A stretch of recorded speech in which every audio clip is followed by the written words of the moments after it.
sote tutaingia kwa maombi, alafu tutakuja hapa kwa kesha. Tutaomba saa 7 kamili ama hata kabla.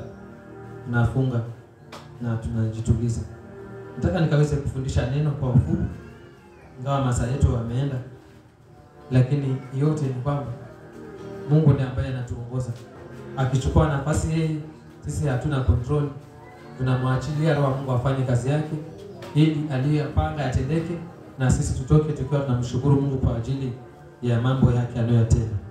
Hivyo nataka nikaweze kufundisha neno kwa ufupi tu, na nataka nifundishe neno hili kuhusu kwa ajili ya sisi wa Kristo tu, si kitu hicho, lakini ni neno ambalo naleta kwako wewe mwenyewe binafsi, kama vile nilivyoleta neno ya kuhusu mipaka ambayo itakuja tangaza haya maombi ya kuvunja mipaka. Lakini neno kama lile sasa hili na kuleta nalo ni la wewe binafsi ambao unaitwa Kristo kiroho, katika roho. Bwana Yesu asifiwe. Kichwa ni kwamba naongea kuhusu uwezo wa kiungu. Hiyo unaona kwamba hiyo topic ya kusema uwezo wa kiungu inalenga mtu ambaye anaitwa Kristo, ambaye ni mimi na wewe sasa binafsi, bali hata na mwenzako. Tuamini Mungu. Baba yetu wa mbinguni, asante kwa ajili ya wakati huu ambao umefika, ukasema mwanadamu hataishi kwa mkate bali kwa neno lako linalotoka juu. Kwa neno lako wanafunzi walifananishwa na wewe Yesu. Nasi tunaenda kulishia neno lako. Roho Mtakatifu uliye mwalimu, tufunze ujumbe huu kwa uwezo wako na utukufu wako. Tumia roho yangu, tawala mahali hapa, takasa kwa damu yako, walio ndani ya hema hili hata walio nje. Bwana Yesu, kupitia kwa nguvu zako tulishe neno hili, uponye nawe, tufunguliwe na wewe, kwa jina la Yesu tunaomba. Amen. Tunaposema uwezo wa kiungu, fungua nami kwenye kitabu ambacho tutauona ule uwezo wa kiungu mahali kwenye ulikuja. Hii ni injili ya mtu binafsi tu.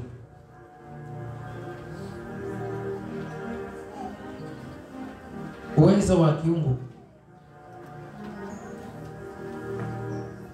Kitabu cha Yohana mlango wa 1 mstari wa 12. Mstari mmoja tu pekee yake. Tasoma mstari miwili pia. Maandiko yanasema hivi: bali wote waliopokea aliwapa uwezo wa kufanyika watoto wa Mungu, ndio wale waliaminio jina lake, waliozaliwa si kwa damu wala si kwa mapenzi ya mwili wala si kwa mapenzi ya mtu, bali kwa Mungu. Wote waliompokea walipewa huo uwezo wa kufanyika mwana, ambapo hapo ndipo tunaona uwezo huu ndio ule tunauita uwezo wa kiungu, ambao huo uwezo ndio unamfanya mimi na wewe leo tunaitwa Mkristo. Bwana Yesu asifiwe. Tunaitwa wa Kristo kwa sababu tulipookoka tukaombewa na toba ya msamaha, tukapewa Roho Mtakatifu. Ule kukubali wokovu ndio kupewa huo uwezo wa kiungu. Ndio maana hapa mbele panasema waliozaliwa si kwa damu wala si kwa mapenzi ya mwili. Hata kama tuko nao mwili, lakini uwezo huu ulituzaa kiroho, si kwa mapenzi ya mtu. Ndio maana tunaitwa Wakristo. Naomba fuatane nami, maana somo hili si fupi, si refu kweli, na lina vipengele muhimu ambazo zinahusu mimi na wewe tena binafsi kwa maisha yetu ya Ukristo. Tulipewa huo uwezo. Uhai wa Mkristo upo katika uwezo aliopewa, na uwezo ambao alipewa ili ule uhai wa Mkristo uzidi kuwa hai ndani, ni Mkristo kwanza aweze kuwa na neno. Bwana Yesu asifiwe. Akiwa na neno linazidi kuneemesha ule uwezo ndani yake. Uwezo wa pili ambao akiwa nao unazidi kuneemesha Ukristo wake, maombi. Bwana Yesu asifiwe. Uwezo wa tatu unamfanya Mkristo azidi kuwa huru. Sadaka za hiari na tithe inakufanya unakuwa free, na inakufanya Ukristo wako ndani ya moyo wako unakuwa unathibitishwa na Roho wa Mungu ndani yako. Yaani unajua kama mimi ni Mkristo. Husikii kuhukumika kwa sababu umethibitishwa katika roho ya kwamba mimi ni Mkristo. Na kile kimekuthibitisha ni sehemu ya mabudu ambayo ni sadaka na tithe. Mnanipata vizuri hapa? Bwana Yesu asifiwe. Uwezo, nataka nikupatie uwezo, nikufafanulie vizuri uelewe. Wangapi wana simu za smartphone hapa? Hizi smartphone, mko nazo? Kwa hii simu huwa kuna kitu kimeandikwa drive. Kuna kitu kama hicho? Drive. Kazi ya drive ni nini? Inafanyisha kazi hiyo nini? Kitu. Inafanyisha kazi kitu fulani. Hiyo simu bila hiyo drive haiwezi fanya kitu. Ambao ndio tunaita, walibadilisha siku hizi, wengine wanaita simu ni Android, si ndio? Android. Ukitaka simu ife itolewe kama kwa mfano kama hii. Ikisimwa hiyo Android si nasikia na simu yangu imehang. Yaani kuna kitu huwa kinafanyisha kazi hizi simu. Bwana Yesu asifiwe. Bila hicho si simu. Hizo hapo unaziona hapo si kitu. Kuna kitu muhimu ambacho ndio kinafanya hiyo simu ndio inafanya. Ni kama vile mimi na wewe. Leo ninaitwa mtumishi Tony.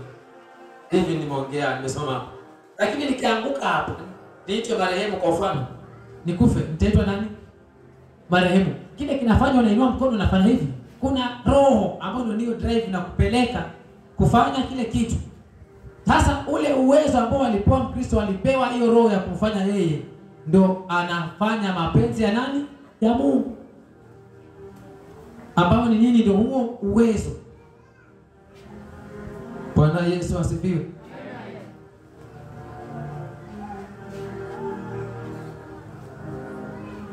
Kuna kitu nyingine namba 4 inayofanya uwezo wa kiungu ndani ya mtu uweze kuwa na nguvu zaidi. Kushiriki ibada. Ibada. Nimekusomea ile mambo alafu nitakuelezea. Kushiriki ibada mara kwa mara kunafanya mtu Ukristo wake unakuwa na nguvu na kufunguka zaidi. Bwana Yesu asifiwe. Nyingine, kumtumikia Mungu kwa mambo mbalimbali, aidha kwa wakati wako, kwa nguvu zako, ama kwa michango. Inafanya Ukristo wako na kuwa na mizizi fulani ambayo kitambo mtu akutoe atapata shida. Bwana Yesu asifiwe. Sasa uwezo huu wa kiungu ambao nimekusomea mambo haya, tunaona kwamba walipompokea Yesu Kristo walipewa huo uwezo. Na huo uwezo humfanya mtu aote ndoto na amke nayo. Bwana Yesu asifiwe. Ukiona mtu anaota ndoto na akiamka asubuhi amesahau, yule mtu alipokonywa uwezo wa kuchukua hiyo ndoto katika roho kwa mkanani. Bwana Yesu asifiwe. Nimesema nakuja uelewe uwezo. Hii ni injili ya mtu binafsi katika Kristo. Tunaitwa Wakristo kwa sababu ya ule uwezo ulio ndani yetu. Ngoja nikupatie mtu mmoja kwa Biblia. Anaitwa Samson. Wafilisti wakikaa wakichunguza na kupiga mahesabu, wakichunguza maisha ya Samson. Kila kukinuka vita alikuwa na walasa. Wakinuka Wafilisti hata kama amelala, akiambiwa Wafilisti ndio hao wanakuja, anaamka. Kila atakachokishika kama ni mfupa ama ni nini, hata kama amekuja jeshi ni ngapi alikuwa na walasa. Sasa hao walipiga mahesabu, hizi nguvu zinatoka wapi? Maana uwezo ni pao. Bwana Yesu asifiwe. Walichunguza ni kitu gani kinamfanya huyu mtu mpaka anakuwa hali hii. Ninaongea kuhusu uwezo wa kiungu. Alikuwa na uwezo wa kiungu wa kuangusha maadui. Bila shaka alikuwa ni Kristo. Bwana Yesu asifiwe. Sasa huu ndio uwezo nao uongea. Na nitaufanulia zaidi. Maandiko yanasemaje hapa? Kitabu cha Mathayo 12:29.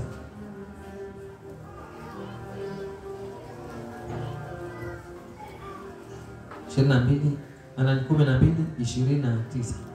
Maandiko yanasema hivi: ama awezaje mtu kuingia ndani ya nyumba ya mtu mwenye nguvu na kuviteka vyombo vyake, asipomfunga kwanza yule mwenye nguvu, ndipo atakapoiteka nyumba yake. Yesu alikuwa anaongea maneno haya ya kwamba hakuna mtu anayeweza kuja kuvamia mtu mwenye nguvu amvamie asipomfunga. Akimfunga mtu ndipo anapata nafasi ya kuweza kuingia. Asipomfunga hawezi kupata nafasi kuingia. Bwana Yesu asifiwe. Kwa sababu yule mwenye ako pale mwenye nyumba huwa ana uwezo wa kujitetea. Asifiwe Yesu. Ana uwezo wa kujitetea. Sasa huo uwezo wa kujitetea ndio ambao ninaongea hapa. Bwana Yesu asifiwe. Ulimwengu wa giza huwa unatawala kwa nguvu zake zote. Na wakitawala, wakianza kumulika dunia, makanisa vile yanavyoendelea, huwa wanaona kanisa lililo hai.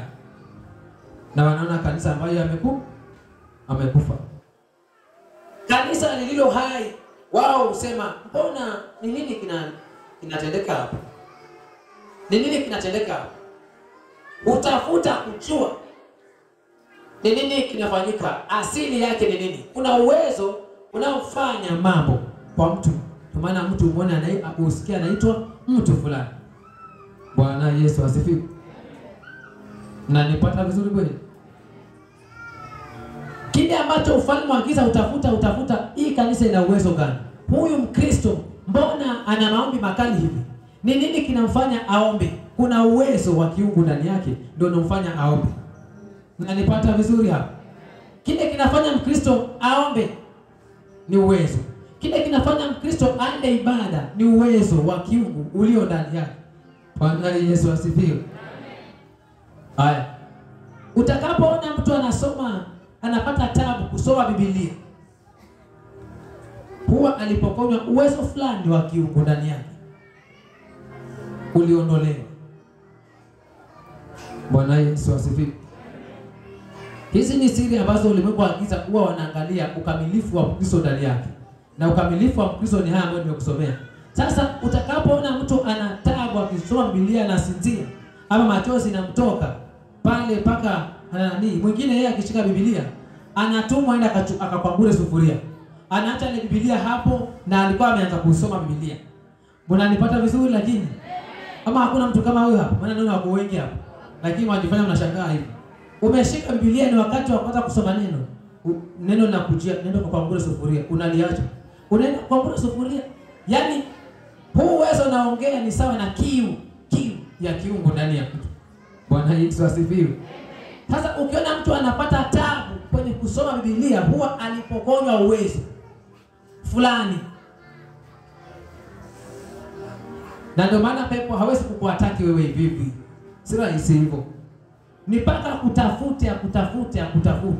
Walimtafuta Samsoni mpendwa, kitambo mpate, walipata kuingililia kwa Delila. Lakini yeye mwenyewe binafsi alimkosa.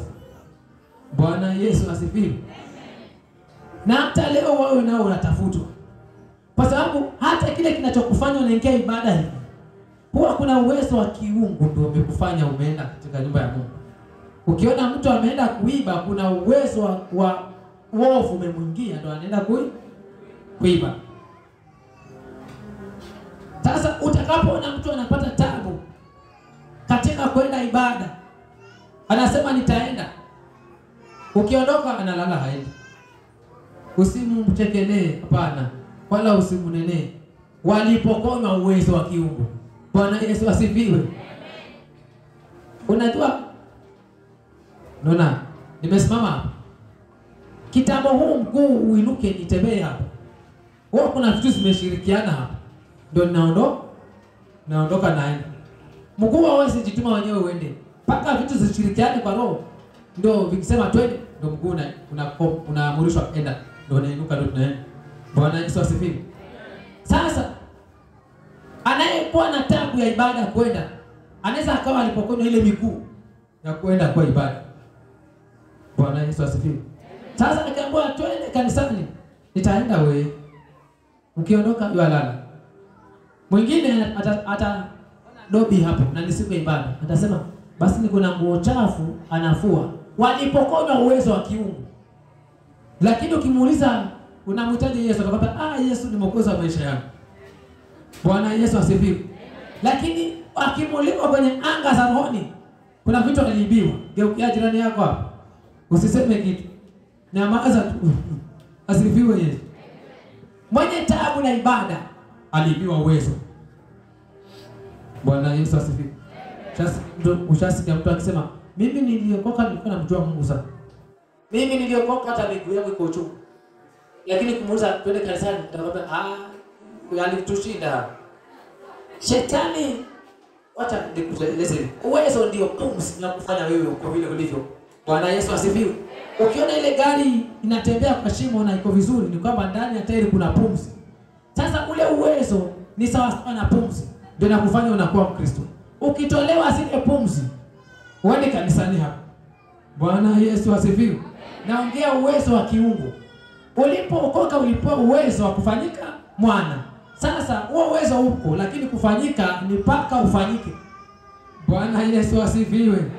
Na kule kufanyika ndio ni neno la Mungu, ibada, sadaka, ndio inakufanya unazidi kuonekana kama mwana wa Mungu. Bwana Yesu asifiwe.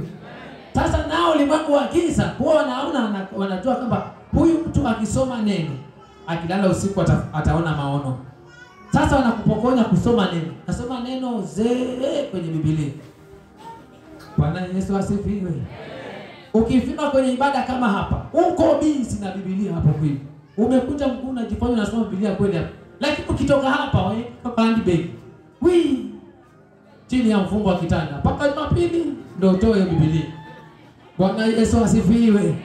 Ni kwa sababu uwezo haupo. Ile kiu. Bwana Yesu asifiwe. Na kufundisha injili ya wokovu ndio tunaitwa wokovu. Ni kwa sababu huwa kuna kitu kinatufanya tuko hai. Unayemwona anasema mchawi njoo nitakubomoa. Kuna uwezo ulio ndani yake ambao huo wachawi hauoni. Lakini wataona punde wakimsongelea wataona. Bwana Yesu asifiwe. Na hivi ndivyo unaona Mkristo. Ukiona mtu anashikililia imani, huwa kuna kitu. Ana ule uwezo ndani yake ambao sasa Yesu mtoe kwa Ukristo hivi. Bwana Yesu asifiwe. Tunakuja hapo kwa neno bado. Neno. Ukiona mtu kwa neno anaanza kusinzia, uko karibu na mtu hapo. Kwa neno yasinzia, hilo neno likianza mahubiri anakuwa lullaby kwake. Hapaona anasinzia. Anasikia hata anapope. Na ni wakati wa neno. Ujue kuna bahati moja liliondolewa kwake katika ulimwengu wa roho. Baba liliondolewa. Hebu geukia mtu hapo. Asifiwe Yesu. Siku moja nikaota ndoto, nikaonyeshwa nyumba iko vizuri lakini baba moja limeondolewa. Nikaamka nikamuuliza Mungu mbona? Nikaambiwa kuna Mkristo kamilifu lakini kuna bahati moja alimolewa. Ndio anaongea haya. Bwana Yesu asifiwe. Ukiona mtu ana taabu na ibada, haina ibada, jua kuna baba lilimolewa. Asifiwe Yesu. Wanakupokonya uwezo kwa sababu gani? Wanajua. Ndio maana wataka kuuliza, huyu mtu asili ya nguvu zake ni nini? Unapata hiyo picha vizuri? Waliuliza, huyu mtu asili ya nguvu zake ni nini? Wakijaribu hapana. Wakijaribu kumuona kwa vita, anainuka mtu mwingine tofauti kabisa. Ili watatiza kichwa, walibidi walimwambia Delila, sisi sote tutakupatia dinari moja. Kila mmoja taifa zima tutakupatia.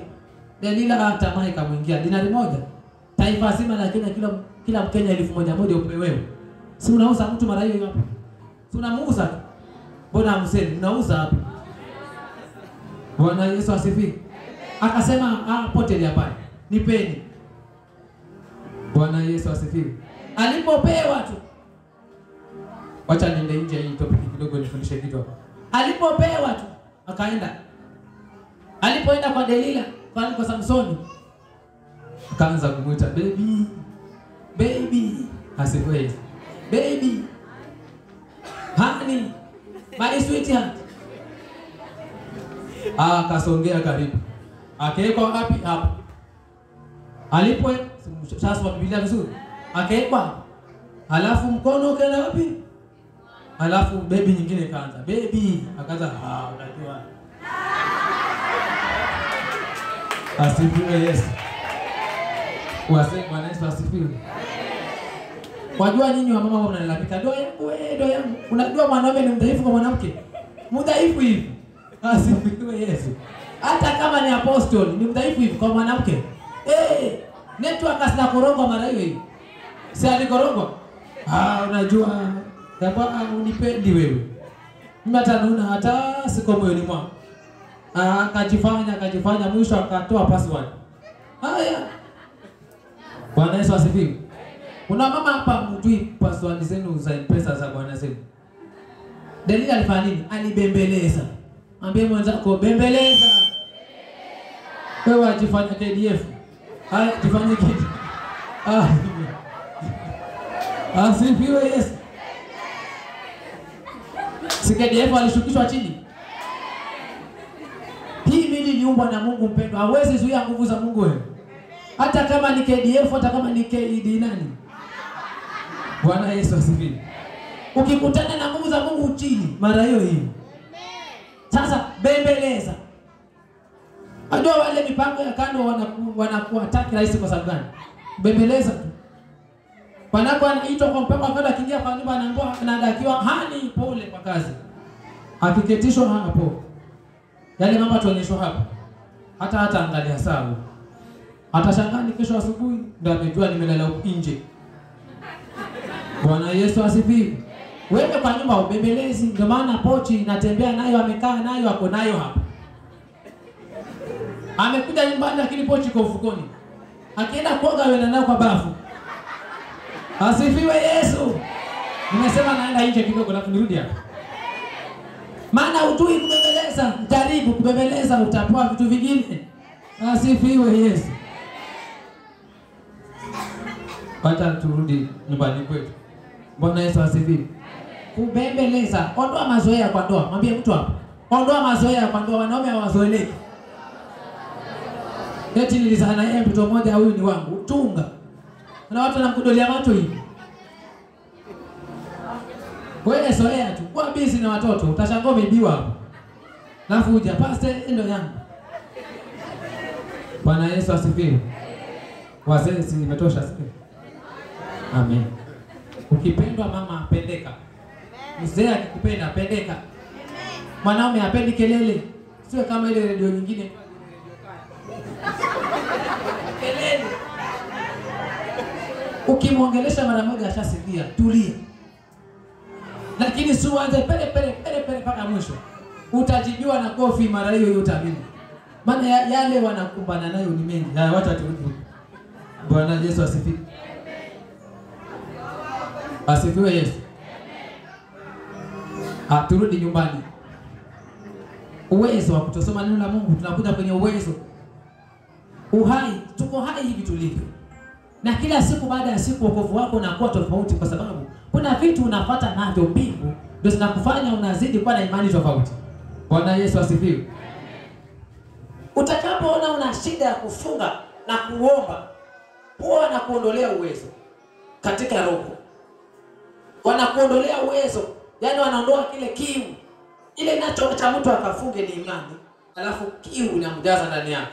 Alafu roho wa Mungu anampeleka katika maombi. Sasa hao ulimwengu waagiza kuondolea kiu ya maombi. Wakikuondolea kiu ya maombi, wanakupa ugonjwa. Ulcers zinaanza. Bila ulcers kwanza, wanakupatia kitu kinaitwa kuhofia afya yako. Na hii iko na wengi hapa. Akitajua mfungo, anatupa macho kwa afya yake, anahofia. Nifunge mimi. Hivi mwili huu nifunge mimi. Bwana Yesu asifiwe. Ndio ngapi hapo na alio hivi? Anahofia afya yake. Niende maombi ya siku 3. Sasa ile anakupa kuhofia ule mfungo. Unaona uoga, roho inakupasuka. Akikupa kuhofia, ananyakua ule uwezo wa kufunga. Ndio maana mpaka leo kuna watu walikuwa wanajua kufunga vizuri. Walikuwa wana roho ya kupanda milimani siku karibu 3, 4, 5 wakifunga. Na wanashuka vizuri, lakini leo hawafungi tena kwa sababu walipokonywa uwezo. kiu ilitolewa. Sasa kwa sababu kiu ilitolewa, ile bidii hana tena. Bwana Yesu asifiwe. Huu kupokonywa kiu ya maombi ni ndio hii kupokonywa uwezo wa kiungu, kwa sababu kufunga ni jambo la kiungu. Ukitaka mambo mengine yatendeke, lazima ufunge na kuomba. Sasa ibilisi naye anakupokonya kiu ya kufunga na kuomba ili mengine yasiweze kutendeka kwa. Bwana Yesu asifiwe. Kitabu cha Matendo ya Mitume 6:8 alafu 8:19. Tunaona hapo kuna mtu mmoja alikuwa anaitwa Simeoni. Aliweza kuona watu wanaekelea mtu mkono, wanapokea Roho Mtakatifu. Akaanza kuwafuata, akamwambia, "Chukueni hii pesa munipe na mimi uwezo." Akaambiwa, "Fedha yako na ipotelee mbali, kwa sababu umefikiria uwezo wa Mungu unapatikana kwa fedha." Uwezo huu wa kiungu haupatikani kwa fedha.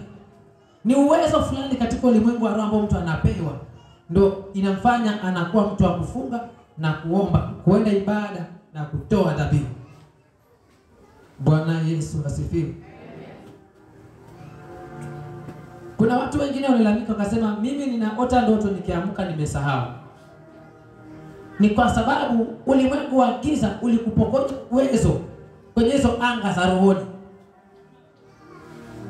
Jambo la kwanza, anayesema nikiota ndoto nasahau, muulize, "Unasoma neno?"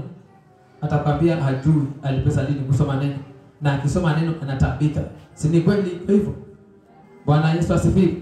Anatabika kwenye kusoma neno. Sasa huwa hana neno, jambo la kwanza, kwa sababu neno litakupa nguvu za kufanya ukilala usiku unaamka na ndoto. Bwana Yesu asifiwe. Sasa kuota na kusahau ni kwamba ulipokonywa uwezo wa kiungu.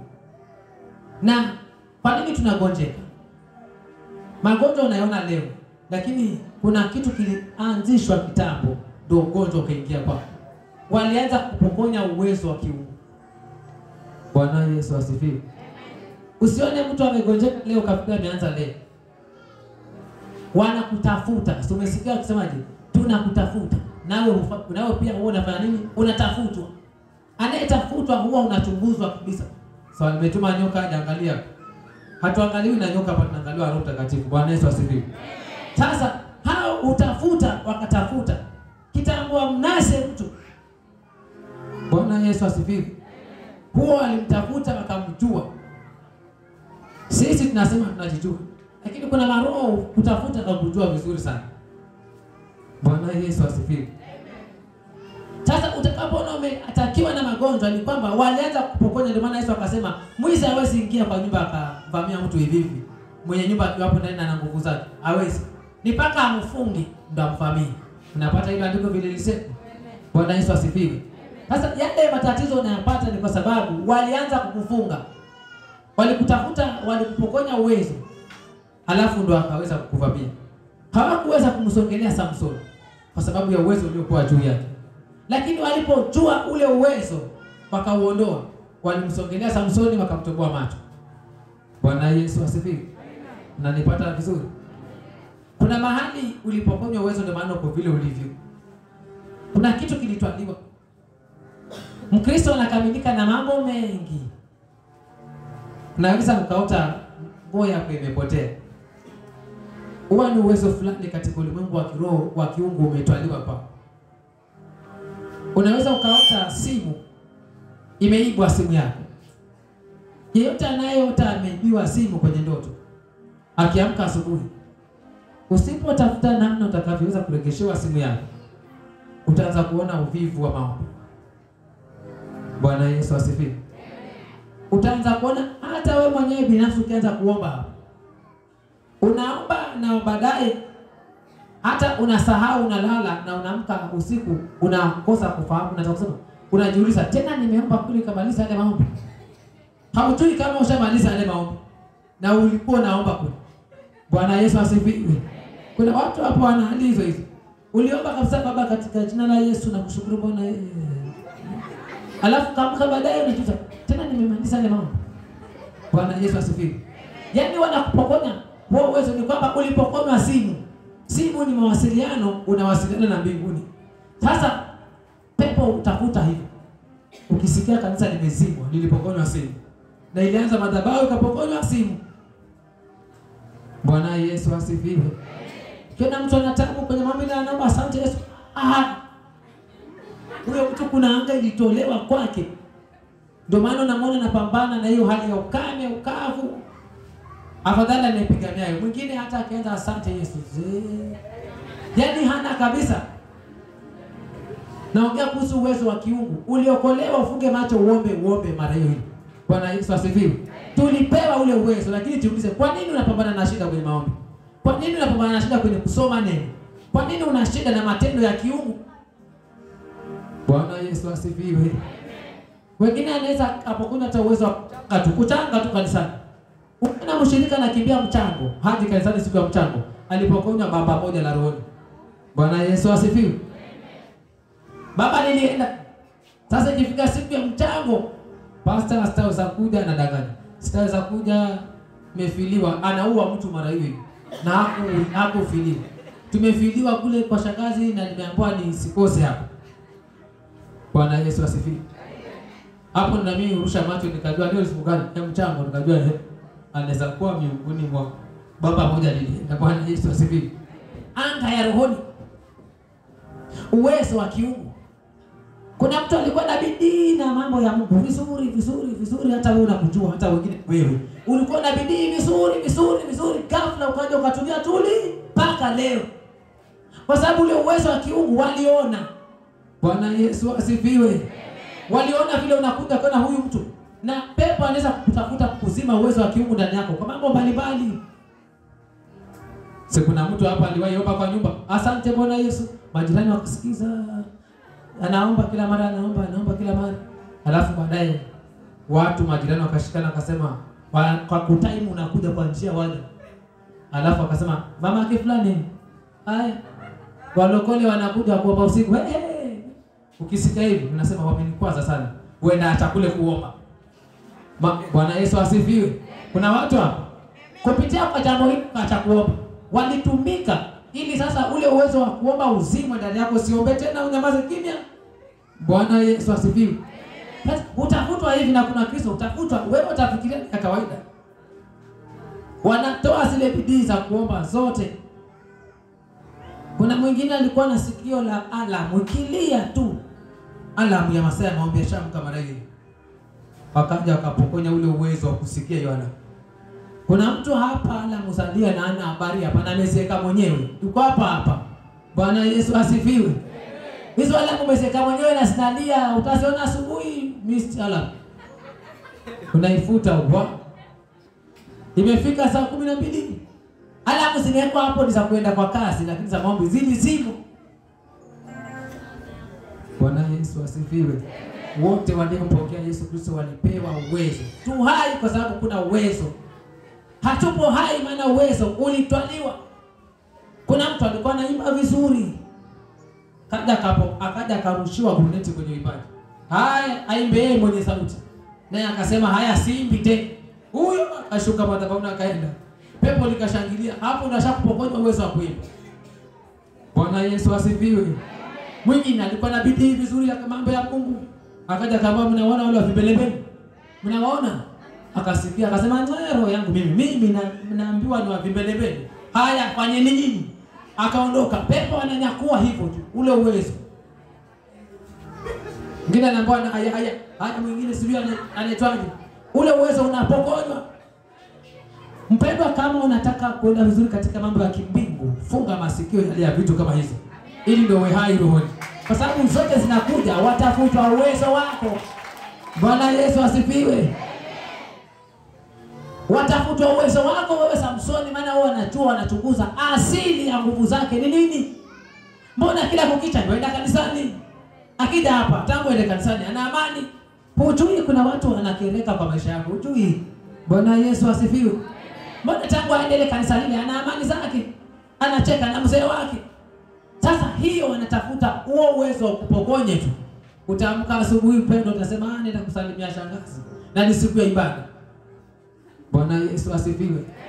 Na uwezo mwingi watu upokonywa katika ndoto na vita kanisani. Bwana Yesu asifiwe. Vita kanisani. Unaweza kuwa ni muombezi mwenzako hapa, akatumiwa yeye, akaanza kusema Bwana ameniambia huyu ni mchawi. Waombezi kwanza kanisani namba 1 kuvunja mioyo ya watu wengine. Mimi nimeitwa najua kila kitu vizuri. Bwana Yesu asifiwe. Anaomba na anasema mwenzake ni mchawi, na ni muombezi mwenzake anasema ni mchawi huyu. Wewe nao unapewa kuto resist hiyo kurudie, tunasema mimi ni mchawi mimi. Lakini nyinyi hapo kanisani, huyo baada ya wiki 2 ukimwangalia na muone hata amekorogeka. Amepokonywa uwezo, umeenda para hiyo. Pepo utafuta mwanya tu hivi. Bwana Yesu asifiwe.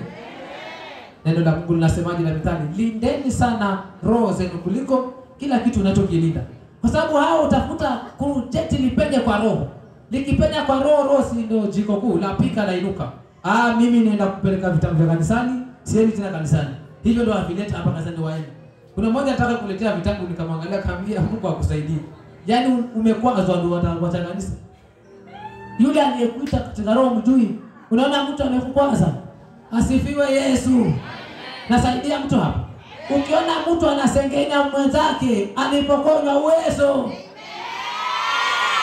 Asifiwe Yesu.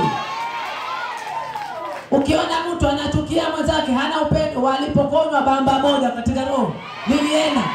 Wapangaji wakaingia ndani, sasa anaanza kurofisha yule sivai dera na yule sivai uniform na yule, damu yangu haipatani, dia nani hiyo damu yangu. Bwana Yesu asifiwe. Maana walipokonywa uwezo. Mtu akiwa na uwezo utatiza ufalme wa giza. Kanisa likiwa na uwezo utatiza wachawi. Hiyo ni ukweli. Bwana Yesu asifiwe. Lakini likikosa uwezo, unaambiwa hii kanisa ni nzuri. Ukiona wasifiwa vizuri, chunga. Bwana Yesu asifiwe. Hivi ndivyo mambo hufanyika mtu anapokonywa uwezo wa kiroho. Wewe una anga yako ya kiroho Bwana alikuita nayo. Na sasa hiyo anga ndio wanatafuta. Kuna mmoja alikuwa mzuri wa kutoa, akapokonywa uwezo. Sasa ni mgumu hata kuliko muhindi.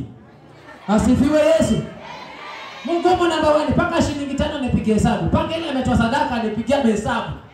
Ametoa sadaka na kishika njia akienda akikosa mboga tunaanza ile pesa nisingetoa ile ingesaidia. Anapiga hesabu paka zile za Bwana pia anapiga hesabu. Bwana Yesu asifiwe. Maana nilipokonywa uwezo. Tazama mtu upatie high five hapo. Muulize ulitembelewa mabado. Walipokonywa uwezo. Maandiko yanasema kwamba Mungu alimwambia Yoshua, "Zitazame sheria za Bwana ili upate kutenda sawa sawa, ndio utaweza kufanikiwa." Kuna mtu anapokonywa uwezo wa kutenda sawa sawa, na hii ni njia ya ulimwengu wa giza ufanya hivi. Wanakupokonya kufanya ile sawa ili ndio uwe chombo chao. Wagiriama wakasema kiera chao. Bwana asifiwe. Wajua kuna mtu anasema mimi Yesu ni Bwana, lakini kimtazama unaona ni chombo cha shetani. Bwana Yesu asifiwe. Maana ana chuki, ana wivu. Asifiwe Yesu. Chuki, wivu zipo. Ambia mwenzako kusanya. Asifiwe Yesu. Tulimpokea Kristo tukapewa nguvu ya kwamba tuwe wana wa kiungu. Na wana wa kiungu wakijazwa Roho Mtakatifu hupewa nini? Matunda ya Roho Mtakatifu: upendo, amani, furaha, umoja, utu wema. Bwana Yesu asifiwe. Migongano neona kwa kanisa ni kwamba kuna uwezo ulitwaliwa. Migongano neona kwa ndoa, kuna uwezo ulitwaliwa wa ndoa. Ule uwezo ukitwaliwa kwa ndoa, kila mmoja anaona mwenzake ni nuksi hapa. Ukiongea ni kana kwamba hata umeharibu. Anakuzomeongea nini wewe? Kwanza sitaki kuona. Ondoka na nguo zako uende. Wanakutoa mara hiyo. Yaani anasinywa. Maana aliondolewa ule uwezo. Kwa ndoa huo unaondolewa uwezo wa upendo tu. Bwana Yesu asifiwe. Ulikuwa ukienda dukani na mwenzako vizuri. Sasa hii hakuna kwenda dukani anakuacha kwa nyumba. Baki hapo nani? Yuenda yeye dukani. Mkijaribu kwenda nyote dukani nyote, mwingine anakuwa mbele kule, mwingine kwa huko. Paka unauliza, yule ni nani? Kuna ndugu mmoja tulikuwa na yeye, nikamkutana naye kwa njia, nikamuuliza, ndugu yangu uko salama? Akanisalimia. Halafu ukapita mama naye akaja. Akaenda mama mpaka kule mbele akasimama. Halafu ndugu akanambia, "Pastor, yule ni mke wangu." Nikamwambia, "Yule mimi nikamwona kule mbali." Tulikuwa tunaenda dukani. kajazana yangu. Asifiwe Yesu. Yaani kule kutembea pamoja hivi, hawana maana walipokonya uwezo. Bwana Yesu asifiwe. Wanakupokonya ule uwezo, na mahali palipo na uwezo wa mtu ndo source ya power yake ya wokovu ilipo. Hebu ujichunguze, nguvu zako ziko wapi? Maana Samson zilikuwa kwa mwili. Bwana Yesu asifiwe. Umenipata hiyo point? Kuna mahali kwenye Mkristo wa nguvu zake ziko hapo, na ndo uhai wa Ukristo wako. Sasa pepo ukupokonya uwezo ili akutoe kwenye haya makao yako. Maana ukifanya hayo unakombolewa. Bwana Yesu asifiwe. Mmoja akaenda kwa mganga, akaenda pale kwa mganga, na alikuwa ni mtu wa Mungu, akaenda kwa mganga kwa sababu mambo yake yamemwendea vibaya. Alipoenda pale kwa mganga, mganga akamwambia, umekuja hapa na shida wewe, lakini ngoja nikwambie, wewe si ni mtu wa Mungu. Akasema akaambiwa, sasa umekuja kutafuta nini huku? Na nyinyi watu mliwekwa maisha yenu nuombe ndio mambo yako yafunguke. Nenda ukaombe watu maisha yako yatafunguka. Akageuka pole pole huyo, akatoka kwa mganga akarudi kule. Bwana Yesu asifiwe. Kuna uwezo upo ndani ya maisha ya mtu ambao kwa huo ndio unafunguliwa. Inaweza ikawa ni kufagia kanisa, inaweza ikawa ni kununua viti, inaweza ikawa ni kufanya mambo ya kiungu ama mambo mbalimbali, ama kufunga na kuomba ama kuombea madhabahu ya Mungu. Hapo. Bwana Yesu asifiwe. Kuna watu leo wana historia ya mambo mazuri waliokuwa nayo, lakini leo hawako nayo tena. Kwa sababu walikuja wakapokonywa huo uwezo, ukatwaliwa ndani yao. Sasa ndipo hapo chanzo cha shida ikaanza kwa maisha yao. Kuna mtu alikuwa na kipawa cha maombi vizuri. Ulimwengu wa giza wakamuona huyu mtu, wakaona kuja tupokonye haya maombi. Hiyo kiwi ikaondolewa. Sasa unajaribu kwenda lakini hawendi. Unajaribu kupaa anga za maombi lakini hakuna. Mpaka unafunga lakini bado. Lakini suluhisho ni nini? Ama chanzo ni nini? Walikupokonya uwezo. Wakati mtu akipokonywa uwezo, huwa na ile roho yake kama ilikuwa na unyenyekevu, inakuwa na usugu fulani. Sijui kama mnaelewa nikiongea neno hili. Kwa mfano mtu ambaye alikuwa na utoaji, akipokonywa uwezo wa kutoa, upewa roho ngumu, sugu, ambayo hiyo haishuki chini tena. Bwana Yesu asifiwe. Unaona mtu mmoja hapa alikuwa anaitwa Isaya, alisema alipokufa Uzia, aliona mbingu zikishuka na malaika alishuka, akaja akamwekelea kaa la moto kwa ulimi akachoma, kwa sababu alikuwa na maneno ambayo alikuwa anamfanya si mazuri, machafu. Hana uwezo wa mambo mazuri. Bwana Yesu asifiwe. Nafundisha kuhusu uwezo wa kiungu. Kuna mtu alikuwa anaota ndoto clear vizuri, ghafla zile ndoto zikazima, mpaka leo haoti kabisa. Walikupokonya uwezo wa kiroho ambao ni macho ya rohoni. Sasa uwezi ona tena. Bwana Yesu asifiwe. Hitilafia ya kiroho yoyote ya kiungu ndani ya maisha ya mtu, hitilafia yoyote ya kiroho ndani ya maisha ya mtu huwa imesababishwa na kupokonywa uwezo wa kiungu.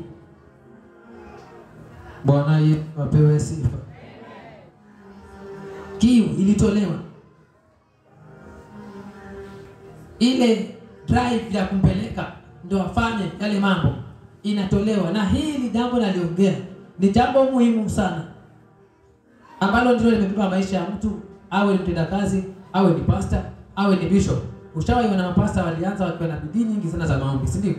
Sasa hapo tena wale nyamazishwa, kwa sababu walitafutwa. Bwana Yesu asifiwe. Walitafutwa wapokonywe huo uwezo. Na hii inaongea ni silaha kubwa ambayo Mungu wa giza huwa anafanya nao kazi, kutafuta kupokonya uwezo.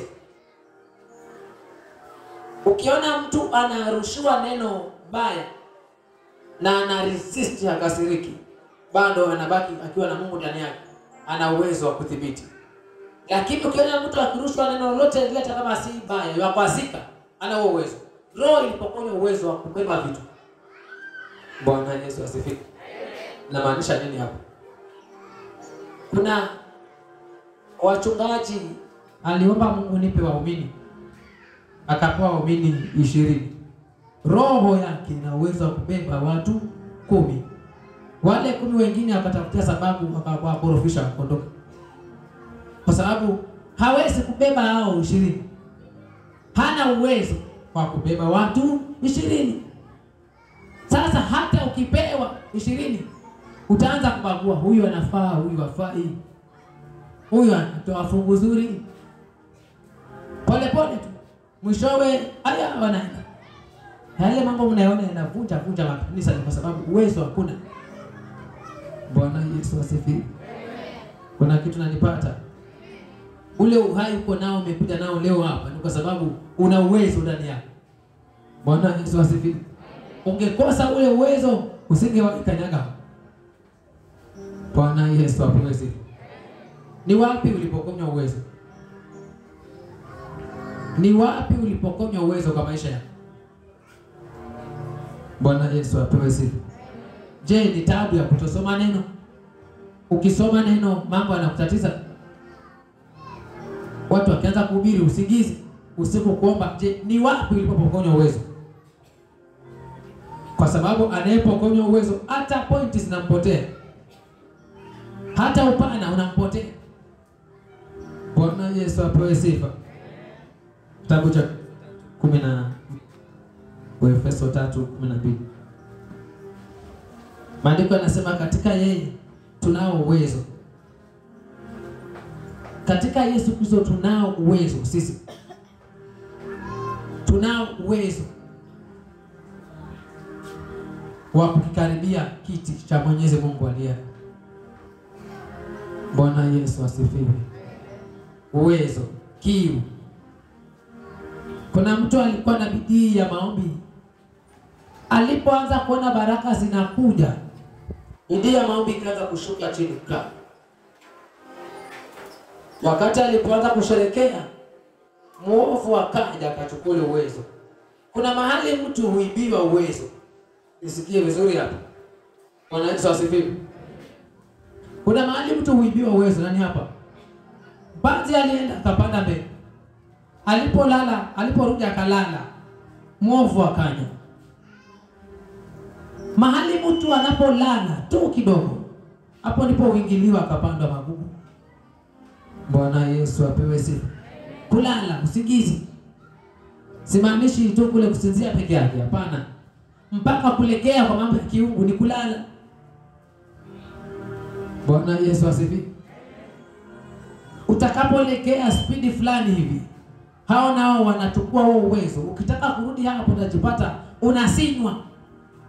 Ushawahi kutaka ukiwa umeketi ukasikia nguvu ya kwenda kufanya kitu, alafu the moment ukiinuka kwenda ukasikia kusinywa. Yaani unausikia hata maana kwenda kufanya kile kitu. Ushajisikia kitu kama hiyo? Unasikia hadi kimekutoka, hata usema hivyo kimenitoka. Na ulikuwa umejikusanya hapa kama na kufanya, lakini baadaye kikakutoka.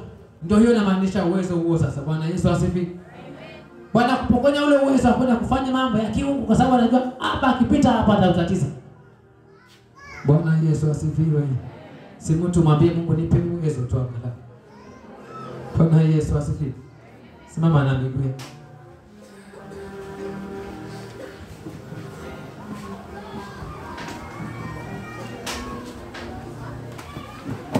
Kuna wakati nilikuwa nikitafakari mambo haya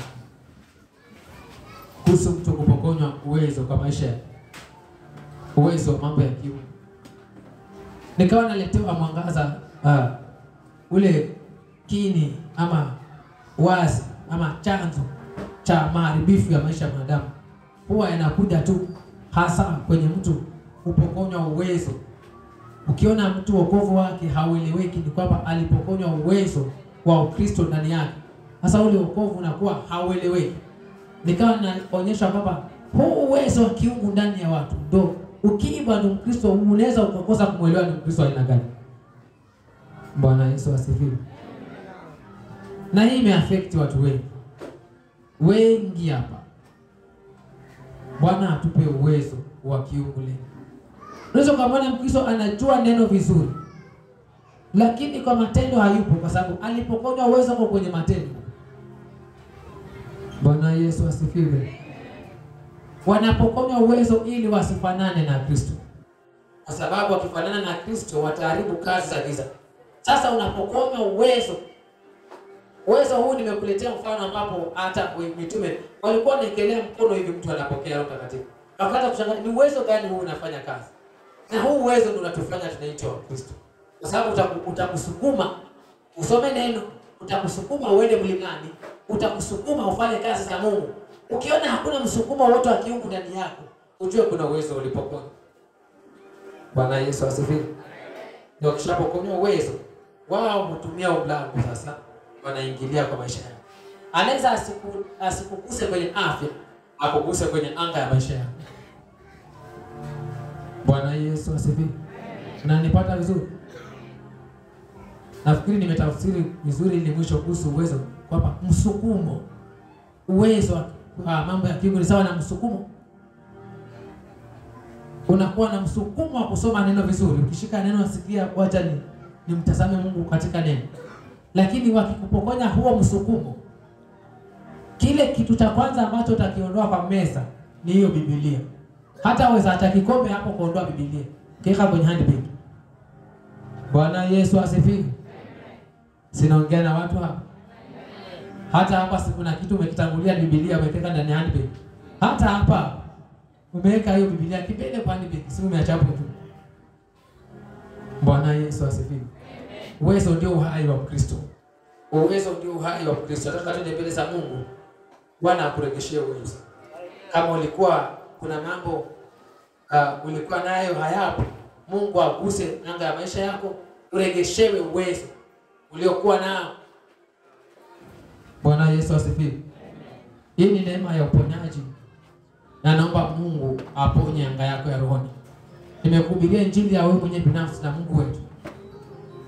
Anga za mbingu za rohoni zikifungwa ni kwa sababu uwezo tulipokonywa. Si eti zimefungwa tu hivi. Walianza kutoa huo uwezo. Walipotoa uwezo ndio wakaweza kutuingililia, sasa wakavamia. Sijui kama naongea na moyo wa mtu. Sijui kama naongea na moyo wa mtu. Lakini kama naongea na moyo wako, umeelewa ni nini kwa maisha yako ambacho umekuwa ukikiona hali ambayo si? Na jibu ni kwamba kuna uwezo wa kiungu ambao unafanya mtu anaitwa mtumishi wa Mungu. Walioitwa watumishi wa Mungu, kuna watu kwa Biblia, kuna watu waliitwa manabii na kuna mtu aliitwa mtu wa Mungu, mtumishi wa Mungu. Bwana Yesu asifiwe. Kama mshasoma Biblia vizuri, Musa aliitwa Musa, lakini ukija kwa mtu anaitwa Elia, utaona kuna mahali alitajwa mtu wa Mungu. Na wangapi watasoma hilo andiko likisema maneno haya? Wakati habari za Elia anaitwa na mtu wa Mungu Elisha. Lakini ukienda kwa Musa, haambiwi mtu wa Mungu, anatajwa Musa direct. Lakini huyu Elia anaitwa mtu wa Mungu. Ni nini kinasababisha huyo mtu anaitwa hilo jina? Kuna uwezo fulani juu ya maisha yake. Bwana Yesu asifiwe. Kinachofanya mtu adharauliwe, huwa kuna uwezo ulitwaliwa ndani yako. Ndio unaona wanakufuata. Wanakufuata. Hawakuogopi tena, maana ile anga, ule uwezo ambao ulikuwa unakufinika uliondolewa. Sasa kusoma neno usomi tena, mambo ya mbingu hakuna, unafanya kwenda tu kujisukuma. Hata hapa kuna watu wanafanya kujisukuma, walitwaliwa ule uwezo. Nashukuru Mungu leo unarejesha uwezo huu. Bwana Yesu asifiwe. Unafanya kujisukuma lakini huwa hata vimo rohoni, kwa sababu ule uwezo hakuna. Jiachilie mbele za Mungu, utavuviwa urudi mwingine yule aliyekuwa kitambo. Funga macho yako tumwambie Mungu.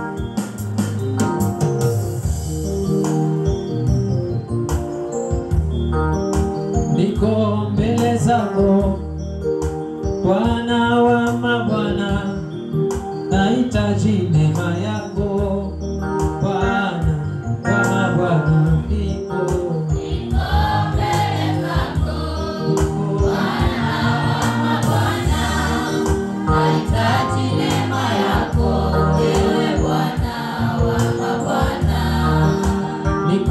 Mbele zako Bwana Baba wa milele, nahitaji neema yako ewe Bwana wa mabwana.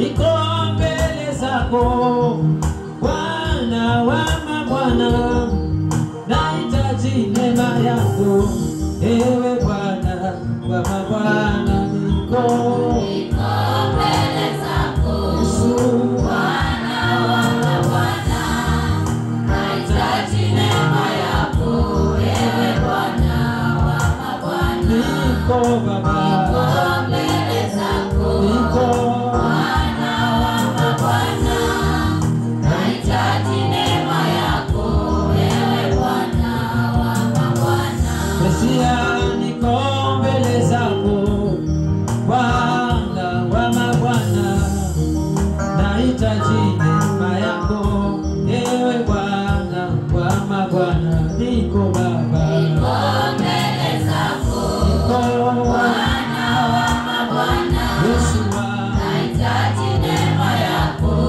ewe Bwana wa mabwana.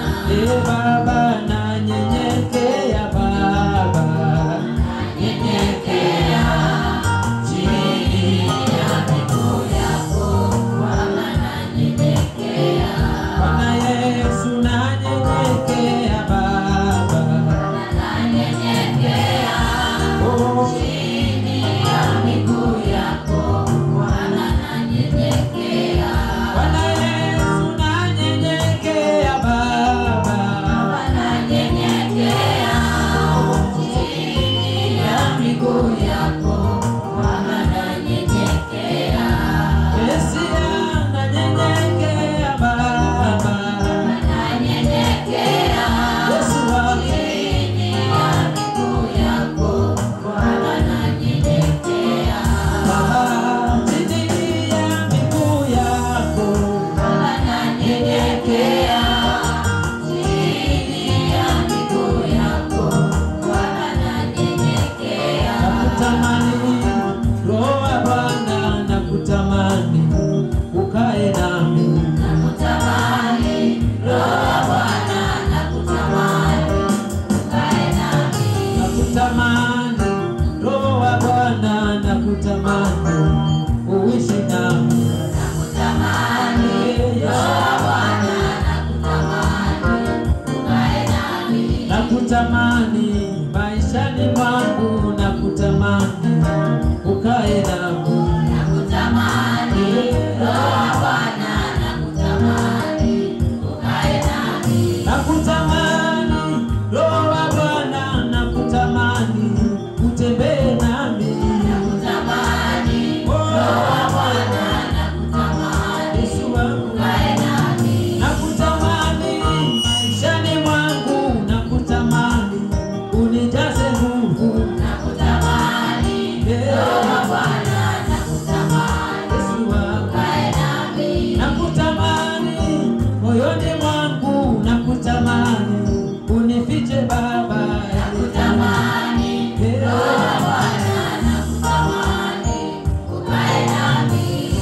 Tembea tembea Baba, tembea nikuone Baba, tembea tembea Baba, tembea nikuone, tembea kwa maisha yangu Baba, tembea nikuone Baba, tembea tembea Baba, tembea nikuone, tembea tembea Baba, tembea nikuone Baba, tembea tembea Baba, tembea nikuone, tembea na kanisa lako Baba, tembea Bwana Yesu, tembea tembea Baba, tembea nikuone, tembea mahali hapa Baba, tembea nikuone Baba, tembea tembea Baba, tembea nikuone, tembea na moyo wangu Yesu, Yesu Baba, tembea tembea tembea Baba, tembea nikuone. Hebu weka tu mbele za Mungu tu, weka tu mbele za utukufu wa Bwana aliye hai. Uwezo na nguvu upo katika mikono ya Mungu aliye hai. Mwambie Roho Mungu, kuna siku ulinigusa siku hivi. Kuna siku ulinitembelea siku hizi. Kuna nyakati siku hivi. Roho wa Mungu, mwambie Roho wa Mungu na wakati siku hivi. Kuna mambo ambayo niko nayo sio ambayo nilikuwa nayo kitambo. Maana kuna kitu kiliibwa. Huenda ukawa uliota umeibiwa TV. Huenda ukawa uliota umeibiwa simu. Huenda ukawa uliota umeibiwa nguo. Kuna uwezo ulitwaliwa kwa maisha yako. Zama katika Mungu. Zama katika anga hili tu. Zama katika anga hili tu. Kuna anointing itamimina juu ya maisha yako.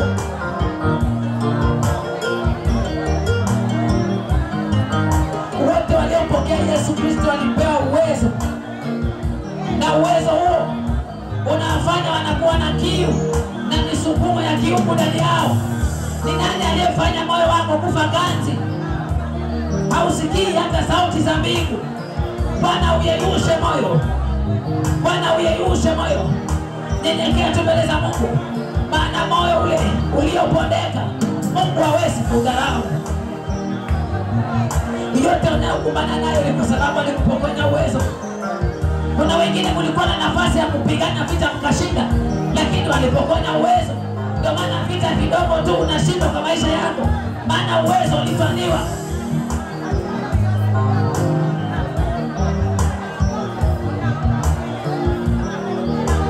Katika uwepo huo mwambie Bwana sikupite. Lilia uso wa Mungu aliye hai. Kuna neema ya Mungu ipo mahali hapa. Kuna neema ya Mungu iko mahali hapa. Ule moto wa maombi uliokuwa nao ambao ulitwaliwa, Roho wa Mungu anagusa anga yako tena kwa mara nyingine. Anga ya rohoni inaregeshwa. Anga ya maombi inaregeshwa. Moto wa maombi unaregeshwa. Mambo ya kiungu ndani yako ambayo yalikuwepo. Wengine ndimi zenu zilikuwa na mambo ya rohoni zikazimwa. Sasa hivi kuna maneno na tamko ambayo hata sio. Watu wanashangaa ulikuwa namna gani. Roho wa Mungu akuse.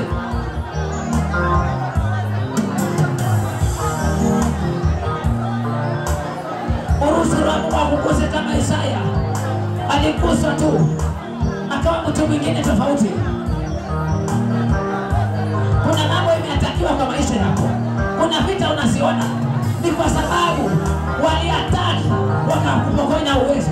Ndio maana amepenya upana na urefu mpaka kuna mambo ambayo unakubana nayo magonjwa.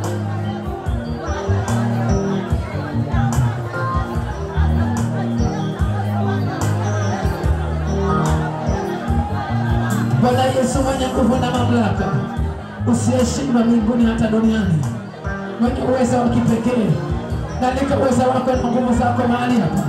Tawala mfalme wa mfalme, tawala Bwana Yesu, anaitianga iko damu yako, ili uwezo unaotokana juu ambao uliagiza mitume ya kwamba na uwezo utawajilia unaotoka juu.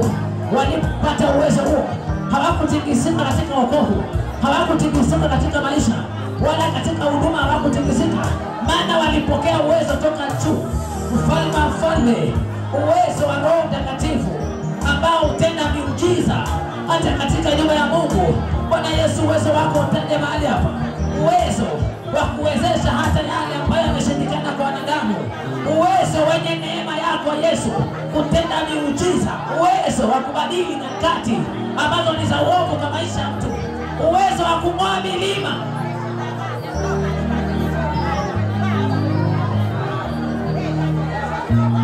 Uwezo wako wenye nguvu ulimfika Samsoni na uwezo. Wafilisti walishindwa kumfuata. Mfalme mfalme, uwezo wako utende mahali hapa.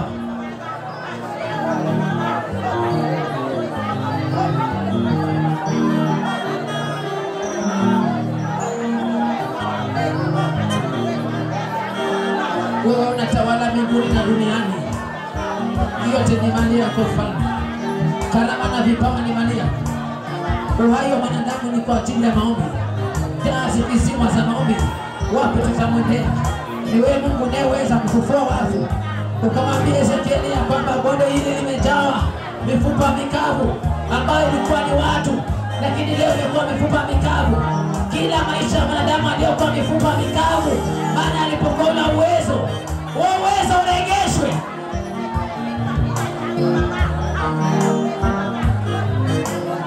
Achini ya moyo wako utaregeshewa uliokuwa ndani yako.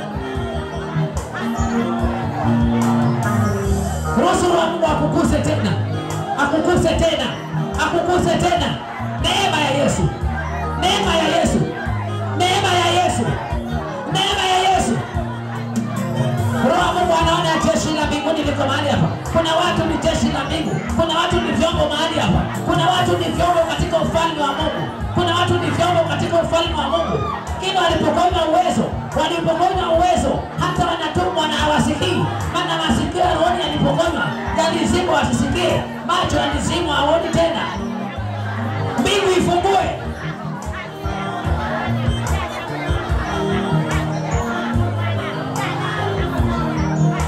Mbingu ifungue.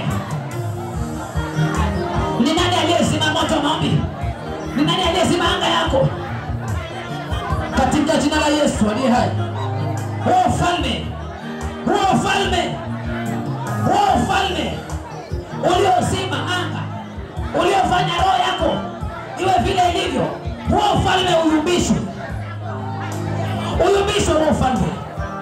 Uyumbishwe wewe ufalme. Uyumbishwe wewe ufalme. Umezuia maisha ya mtu. Baraka haziji, maana alikupokonya uwezo wa kufanya mambo ya Mungu uliobarikiwe. Wakapokonya huo uwezo katika jina la Yesu aliye hai. Musako katika roho, musako katika roho, musako katika roho, musako katika roho. Ufufuliwe kwa jina la Yesu. Ufufuliwe kwa jina la Yesu. Mifupa mikavu, fufuka katika jina la Yesu. Fufuka kwa jina la Yesu. Fufuka the mighty name of Jesus. Fufuka kwa jina la Yesu aliye hai. Fufuka the mighty name of Jesus.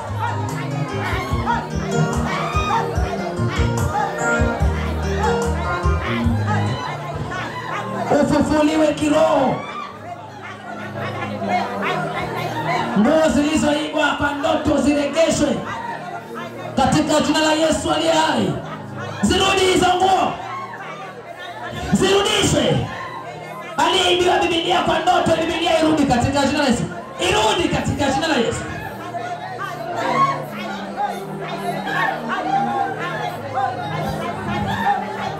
Achilia moyo wako tu. Hakuna siku moyo uliopondeka mbele za Mungu, Mungu akaudharau. Haudharau.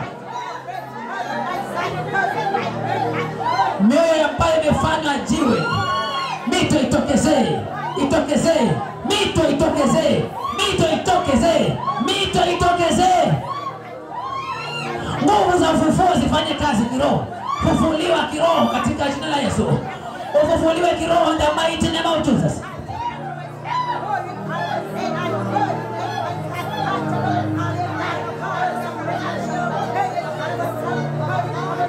Unapanda mlimani, unapata hakuna kuomba, maombi ilitolewa.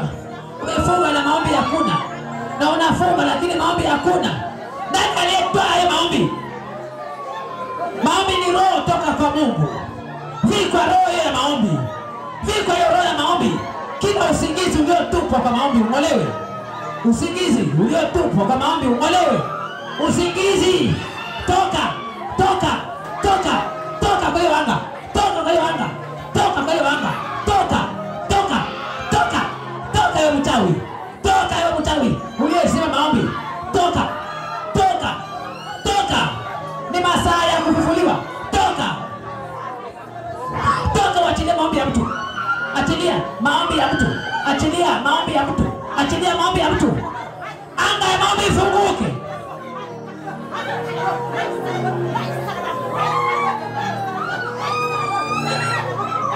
Imehakikishwa itendeke. Imehakikishwa itendeke. Achilia maombi ya mtu. Achilia maombi ya mtu. Kuna wengine ni watenda kazi wamefunga maombi. Ifunguliwe haya maombi. Yafunguliwe. Yafunguliwe. Yafunguliwe. Hizo ataki zimeataki katika jina la Yesu. Wengine ni watenda kazi na mmesima maombi katika jina la Yesu. Fufuka. Fufuliwa katika jina la Yesu. Moto wake kwenye anga. Moto wake kwenye anga. Anga ya maombi irudishwe. Nuru iwake. Nuru iwake. Nuru iwake. neema ya maombi. Roho Mtakatifu atusaidie kuomba kusikoweza kutamkwa.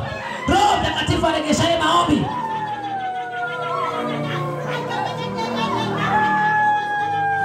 Naona maombi ya mtu alikuwa makali, anatetemesha mtaa yakazimwa. Nguvu za maombi, mafuta ya maombi, mafuta ya maombi, mafuta ya maombi. Achilia moyo wako na kuso na mkuso usiokuwa kawaida. Hautaenda kukwama kwa maombi, hautakwama kwa maombi. Kuna wengine mnapoteza kwa maombi. Ukienda kuomba unapelekwa anga nyingine na kupelekwa kwenye njia nyingine. Katika jina la Yesu aliye hai. Nani aliyetoa maombi yako pako ukiomba ujui unaombea nini?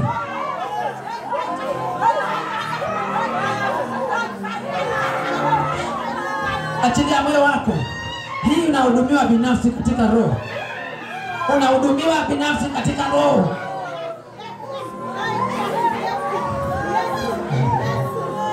Ukiwa unasikia kuomba, omba usijizuie. Omba usijizuie. Omba usijizuie. Omba tu usijizuie. Achilia lugha zitelemuke tu. Ndimi zibadilike. Zibadilike. Zibadilishwe. Iwe kama apendavyo Mungu aliye hai.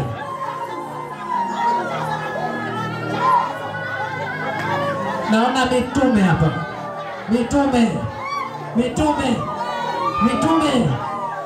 Mitume walizimwa. Mitume. Nani ana neema ya mitume inaonekana hii ambayo ilizimwa? Ifufuliwe hiyo roho ya mitume. Mitume. Katika jina la Yesu. Huduma 5 za mbingu, mitume.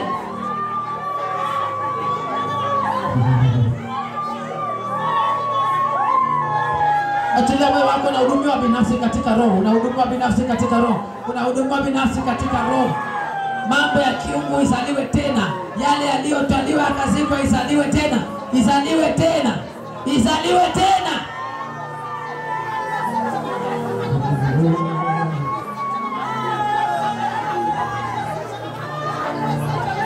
Roho Mungu mwaminifu na wa haki. Wewe ni mwenye nguvu. Hatuwezi. Wewe utuwezesha. Hatuna nguvu, wewe una nguvu. Kiu ya kufunga. Naona kiu ya kufunga ilizima. Kiu ya kufunga, ya kupanda milimani ilitwaliwa. Funga tu moyo wako. Unachaza hiyo kiu. Utafunga bila hata kuchoka. Ikupa kuchoka kwenye kufunga. Wewe kuchoka kuondolewe katika jina la Yesu. Toka wewe sengezi na uchovu katika jina la Yesu. Kila mawimbi na nguruma wakati wa kufunga ili uteremke chini. Hiyo mawimbi itolewe. Itolewe hiyo mawimbi. Toka. Uzito utoke. Wewe uzito unoke. Noka. Walikupatia magonjwa, walikuzima kitambo. Ndio wakupatia magonjwa. Unafufuliwa na magonjwa inahama. Katika jina la Yesu aliye hai. Kile kilichotupa kuzima king'oke pamoja na mazao yake ambayo alizaliwa ndani yako yang'oke.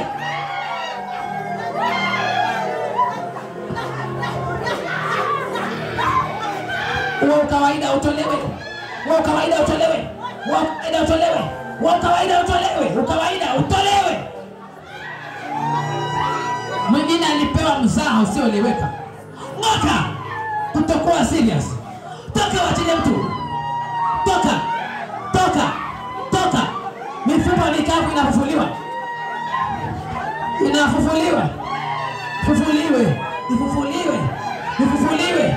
Ifufuliwe.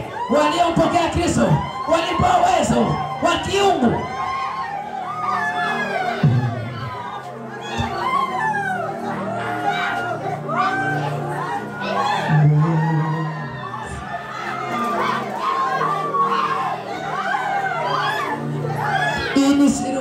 Giza utumia. Ni mapenzi ya Mungu uwe hai kiwango tofauti cha kiroho. Ni mapenzi ya Mungu na uwezo wa kutenda jambo fulani la kiungu.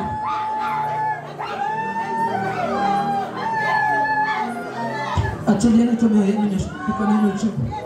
Ukisikia neema ya maombi imekushukia, endelea kuomba tu. Mwingine alikuwa anaomba 1 hour. leo hii anaomba dakika 5 tu. Hiyo pumzi ya maombi ilitwaliwa.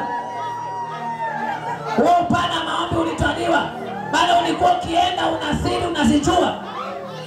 Ukaekelewa mipaka kwa maombi. Hiyo mipaka ifunguliwe ya maombi. Funguliwe. Funguliwe upana na urefu. Ifunguliwe. Katika jina la Yesu. Ifunguliwe mipaka ya maombi. Mipaka ya maombi ifunguliwe. Ifunguliwe. Ifunguliwe. Ifunguliwe. Ifunguliwe. Ifunguliwe. Funguliwe katika jina la Yesu. Funguliwe katika jina la Yesu. Kona za kanisa mpaka kwa malango yake. Kote mpaka madhabahuni. Ifunguliwe katika jina la Yesu.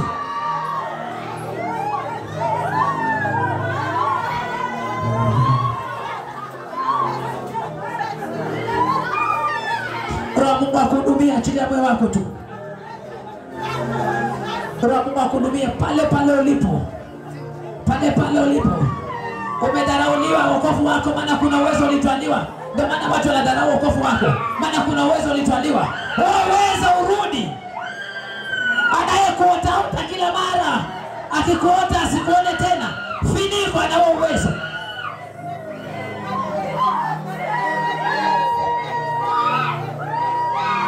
Wageni wanatembea kwa miili yako kwa sababu kuna uwezo ulitwaliwa.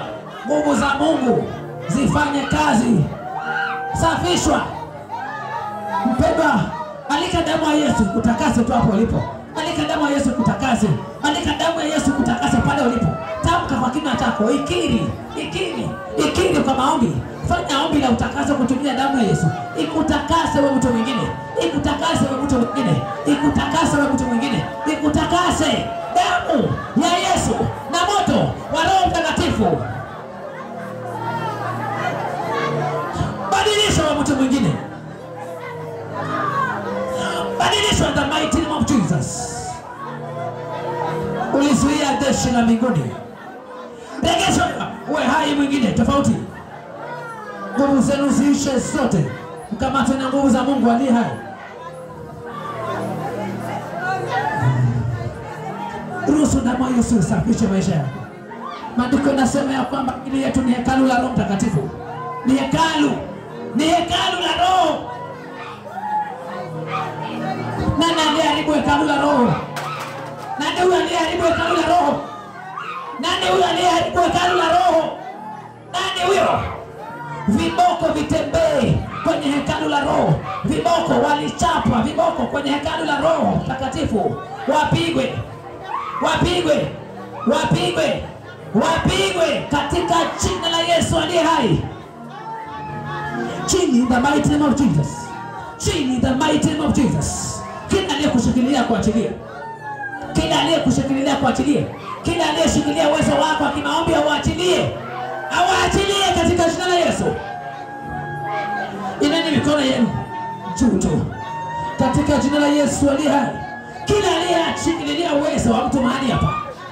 Achilia. Achilia. Ewe ufalme wa giza. Achilia uwezo wa mtu. Achilia uwezo wa mtu. Ndoa, afya, maisha, kazi, nyota. Achilia. Achilia. Ni amri. Achilia. Achilia maisha ya mtu. Achilia maisha ya mtu. Kila uwezo uliopokonya maisha ya mtu haiendelee. Achilia in the mighty name of Jesus. Achilia katika jina la Yesu. Toka in the mighty name of Jesus. Toka in the mighty name of Jesus. Ngoka, ngoka, ngoka, ngoka, ngoka. Si wako tena hawa. Si wako. Yesu simba wa kabila la Yuda. Abebe, atafute walio wake, watafutwe. Walioteuliwa na mbingu, watafutwe kwa urejesho. Waliohesabiwa na mbingu watafutwe kwa urejesho. Waisa watafutwe, watafutwe, warejeshwe, warejeshwe, warejeshwe, warejeshwe, warejeshwe. Rejesha kwa maskani yako. Inatendeka. Maskani yako unaregeshwa. Unaregeshwa kwa makao yako iliyokuwa zamani. Hayo makao. Nafsi nayo kuwa uregeshewa kwenye makao yake.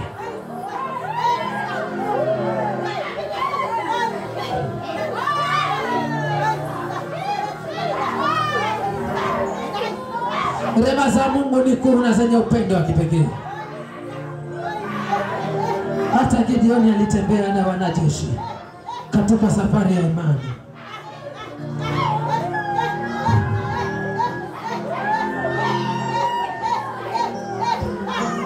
Achilia tu moyo wako.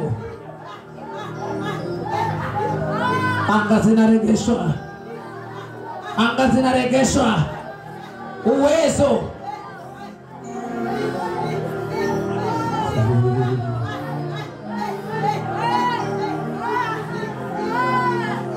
Achilia moyo wako mbele za Mungu kana kwamba wewe si kitu. Maana kuna vitu unazipewa. Kuna vitu unazipewa. Kuna vitu unazipewa katika roho. Kuna vitu unazipewa katika roho. Kuna vitu unapewa. Kuna vitu zinabadilika. Kuna mambo yanajazwa ndani yako. Kuna vitu zinastoliwa ndani ya roho.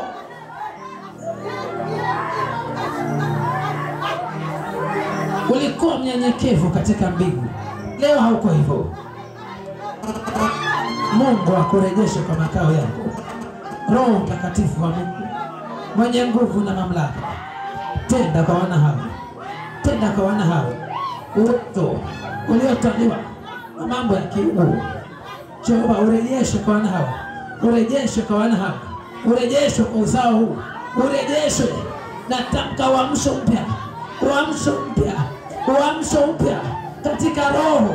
Uamsho mpya katika roho, katika jina la Yesu. Uamsho mpya.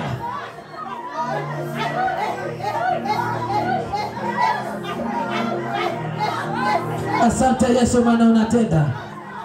Asante Yesu maana hapa unafanya maajabu. Unakutana na mtu binafsi mwingine asimjue. Ulikutana na Ibrahimu peke yake tu.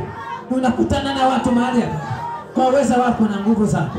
Unakutana na teule wako kwa ajili ya utukufu wa jina lako. Asante kwa mabadiliko haya. Asante kwa uweza wako. Asante kwa utukufu wako. Asante kwa urejesho.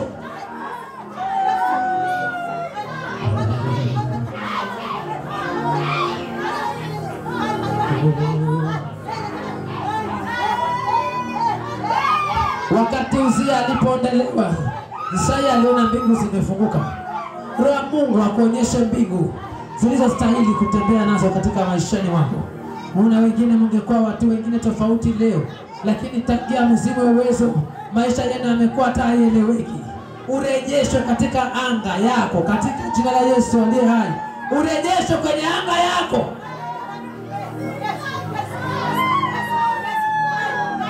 Naona mtu aliyekelewa mkono na muombezi akapokonywa huo uwezo na muombezi. Huyo muombezi aliyekuwekelea mkono akakutoa uwezo wa kiungu ndani yako akakuzima. Katika jina la Yesu akuachilie haraka. Network yake ikatike juu yako. Ikatike network yake. Ikatike katika jina la Yesu. Ikatwe kwa jina la Yesu. Ikatwe in the mighty name of Jesus.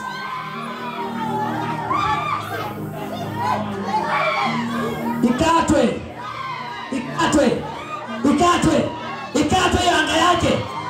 Amekufunika nayo akachukua anga yako. Katika jina la Yesu. Anatumia anga yako. In the mighty name of Jesus. Ing'oke kwa mtu hiyo anga. Ing'oke hiyo anga. Ing'oke. Inaenda.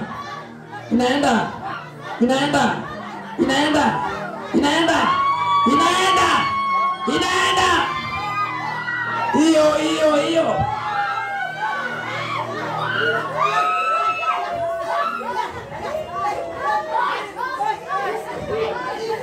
Pia yeye aone kile ambacho ulikuwa ukikiona. Katika jina la Yesu aliye hai. Rejeshewa anga yako. The mighty name of Jesus.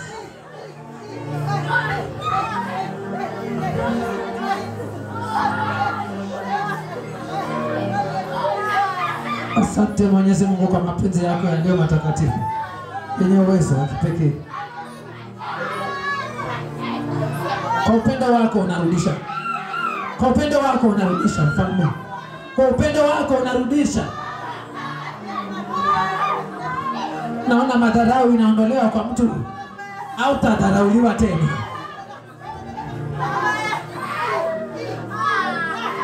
Au tapuziliwa tena. Walikuona maana uwezo ulikuwa hakuna. Hata kuona tena.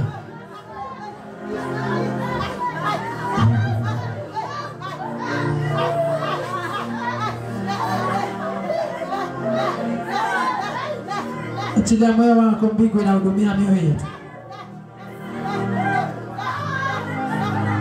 Mbingu inahudumia mioyo na roho zetu. Wokovu ni kipawa Mungu alitupa. Walikopesha wengi ukapewa. Mbingu inajua na ina sababu ya kukupa kipawa cha wokovu. Mbingu ihudumie wokovu ndani ya moyo wa mtu. Ihudumie wokovu. Uhudumiwe. Wokovu ukiwa hai, magonjwa uhama, tabu uhama, mateso huenda, wapangaji utolewa kwa maisha ya mtu. Kristo anatafuta kanisa. Latafutwa kanisa. Wapo wengi lakini latafutwa kanisa la Kristo aliye hai.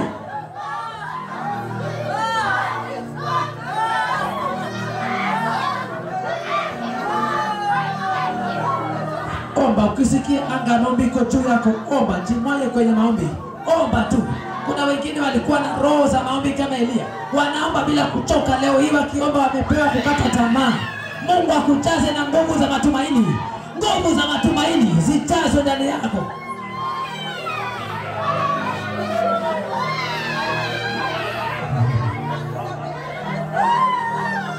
Walikupatia kuchoka ili wachane na hayo mambo, endelee kuteseka.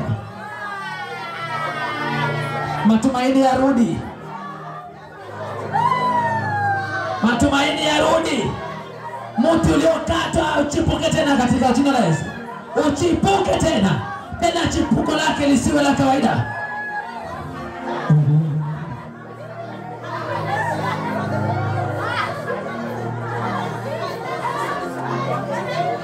Naona waandishi wa vitabu vya mambo ya kimbingu walikuwa wakiandika vitabu vya mambo ya mbinguni. Naona wakazimu hawaandiki tena yale mambo ya mbinguni. Zile falme za mbinguni zilikuwa zimefunguliwa juu yao, hizo zilizimwa.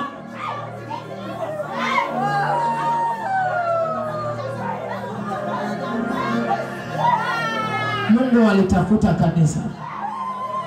Unalitafuta kanisa.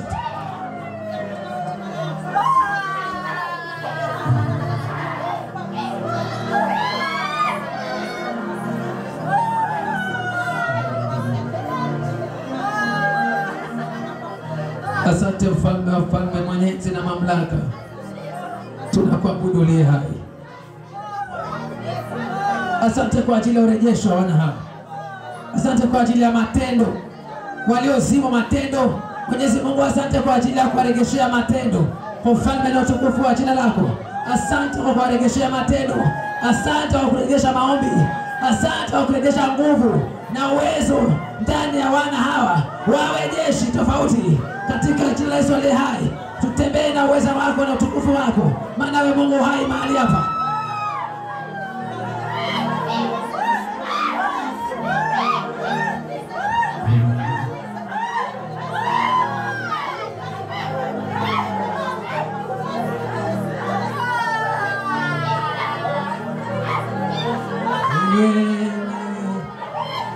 Na iwe maombi, na iwe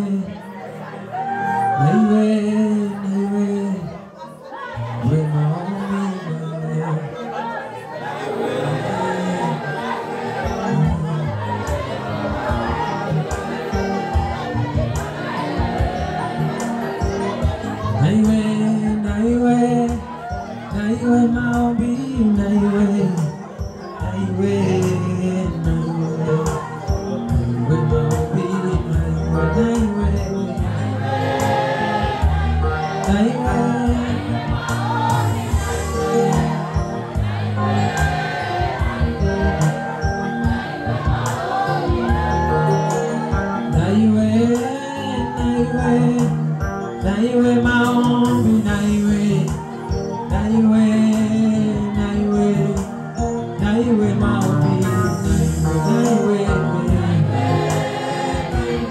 naona mkono wa mtu ukipewa uwezo tuwabie.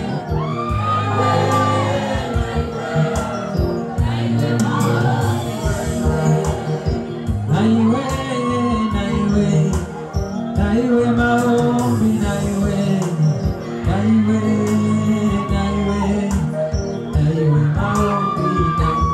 iwe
uvuvio wa ajabu ukifanyika mahali hapa. Ninaona mkono wa mtu wa lefti ukipewa kitu cha ajabu tu.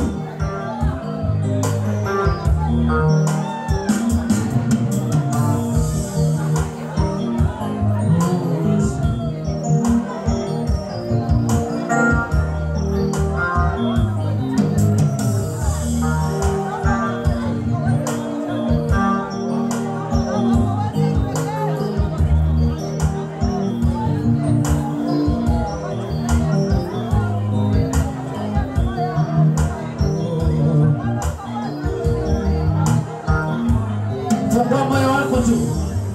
Unafikwa maombi. Hata ukienda nyumbani hakuna atakayezima kiu inayochupuka ndani ya moyo wa mtu.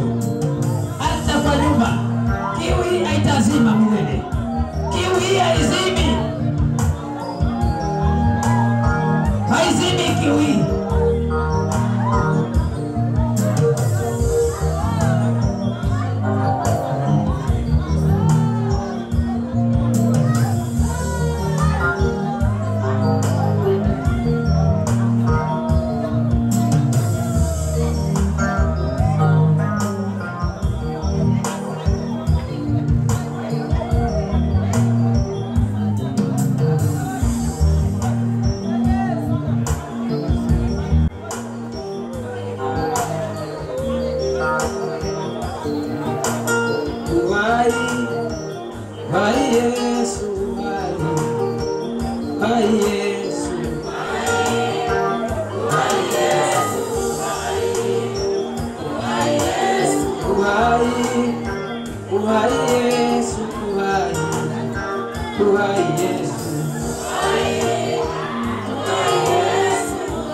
Ukiwa na tatizo lolote la ugonjwa, njoo hapa mbele nikuwekelee mkono. Upokee uponyaji. Beba imani tofauti na kuwekelea mkono, nitatamka uzima ndani yako. Na uzima utaenda na wewe.